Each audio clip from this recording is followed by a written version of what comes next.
శ్రీ శంకరావతార చరితము. సరస్వతి భూలోకమున జన్మించుట. శోష నదీ తీరాన పరమ సోత్రియం వంశంలోని విశ్వామిత్రుడు విద్యా వినయ సంపన్నుడు, తేజోమూర్తి, భాగ్యశాలి అయిన నమ్రశీలి.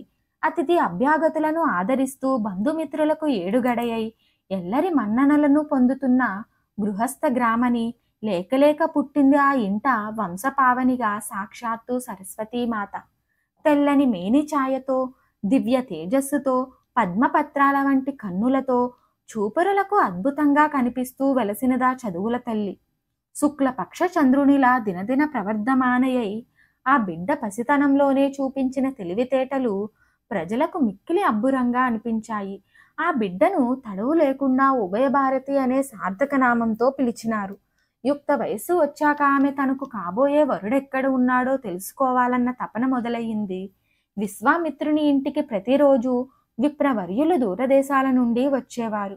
ఆ వచ్చిన వారి నుండి వివరాలు అడిగి తెలుసుకునేది తనకు కాబోయే వరుడెక్కడ వెలిశాడోనని.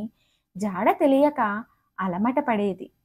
విశ్వరూపినిగా బ్రహ్మ ఆవిర్భావము. వేరొక పవిత్ర గృహంలో అవతరించి ఉన్నాడు విరించి. కతిపయ దూరంలో ఉన్న హిమమిత్రుడనే పుణ్యాత్ముడింట విశ్వరూపనామం ధరించి అటు ఉభయ భారతిలాగే ఈయన కూడా తపన పడుతున్నాడు తనకై ఉదయించిన సత్యలోకపు టిల్లాలు గురించి. ఈ ఉభయుల తపనలు, ఆందోళనలు, ఆరాటాలు రోజురోజుకి పెరిగిపోతూ శరీరాల్ని కృశింపచేస్తున్నాయి. అటు ఉభయ భారతి తల్లిదండ్రులకు గాని, ఇటు విశ్వరూపిణి మాతాపితలకు గాని ఈ ఇరువురి మనోగత విరహాగ్ని పరిస్థితులు తెలియనే తెలియవు. ఏ విధమైన లోట్లు లేవు, ఏ రకపు అసంగతపు విషయాలు లేనేలేవు.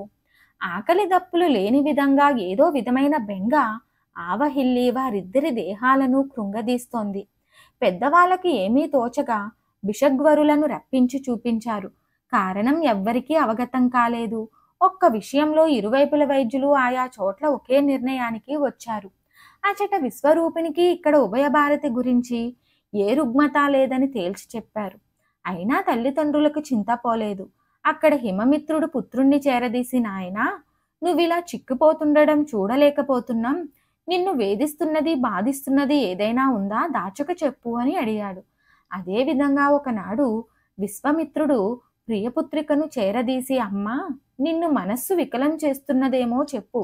ఏ నగలు కావాలి, ఏ నాణ్యాలు కావాలి అని అడగగానే ఉభయ భారతి తండ్రితో, నాయనా, నాకు కావలసినది ఏమీ రీయనిదేమున్నది అని సమాధానం చెప్పింది.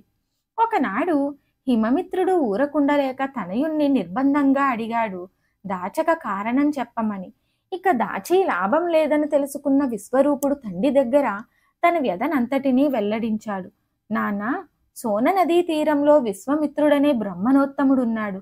ఆయనకొక్కగానొక్క కూతురు రూపగణ విద్యా వైభవాదులలో సరిలేని కాంతామని మీకు కోడలిగాను, అమ్మ ఆశయాలకు అనుగుణంగాను, అమ్మ ఆశయాలకు తగినదై ఈ ఇంటికి కోడలు కాదగ్గ కాంత కాకుండా పోతుందేమో అని దిగులు పడుతున్నాను అని విశదీకరించాడు. వెంటనే హిమమిత్రుడు సమర్థులైన విప్రవరులను ఇద్దరిని రావించి కావలసిన దారిభత్యములిచ్చి విష్ణుని ఊరికి పంపించాడు. అటు ఇక వేచి ఉండలేక ఉభయ భారతి కూడా తండ్రితో తన మనోవ్యధకు కారణం బయటపెట్టింది. తన ఆశయాలకు అనుకూలుడు, సుగుణరాశి అయిన సుందర రూపుడొకడున్నాడు. అతని పేరు విశ్వరూపుడు. నిరంతరం నా వైకల్యానికి కారణమదే. మనస్సు ఆయన పాదార విందాలనే భజిస్తోంది. అలాంటి అల్లుడు మీకు లభించడం అదృష్టం. మీరందుకు తోడ్పడాలి అని తల్లిదండ్రులను వేడుకొన్నది ఉభయభారతి. విశ్వామిత్రుని హృదయం కుదుటపడ్డది. తమ ముద్దుల బిడ్డ అన్ని విధాల తగిన వరుణ్ణే ఎన్నుకున్నదని, కానీ ఆ ప్రాంతము వారి ఆచారం ప్రకారం కన్యాన్వేషణే కాని వరాన్వేషణ చేసేవారు కాదు. అందువలన వరుని కొరకు ఎదురు చూస్తున్నాడు. మరిన్ని ఆధ్యాత్మిక విషయాల కోసం మా ఛానల్ను సబ్స్క్రైబ్ చేయండి. వీడియో నచ్చితే లైక్ చేయండి, షేర్ చేయండి, కామెంట్ రూపంలో మీ అభిప్రాయాన్ని తెలియచేయండి.